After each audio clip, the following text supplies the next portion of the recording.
Welcome.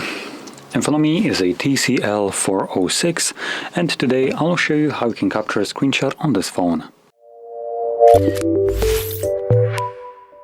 So, to get started, you want to open up content that you wish to capture. I'll be using home screen as an example for this, so it's already open and visible on my screen. Once your content is visible on your screen, all you need to do is hold your power button and volume down at the same time. You'll have a flash, or not even flash, it was like a semi-vibration, along with this pop-up right here. And if you're doing this for the very first time, you also have this information, so touch to view and edit it.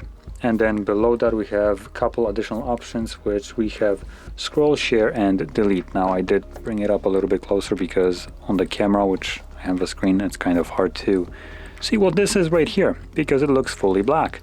So what we have right here is scroll, which isn't accessible to us right now because there's nothing to really scroll down on. But if you had something like, for instance, settings open, you could then scroll down on the settings, which would also allow you to utilize the scroll option right here. You can see it right now once it gets selected. So we have done a share, and for some reason just decided to skip delete. But yeah, there we go. Now, next time you capture a screenshot, you will have just this, and it will disappear like it just did for me. So, once the screenshot pop-up disappears, you can find the actual screenshot that I have captured in your Photos application, and you can quickly find it under Library and Screenshots. And here you'll have all the screenshots that I've captured over the time. So with that being said, if you found this very helpful, don't forget to hit like, subscribe, and thanks for watching.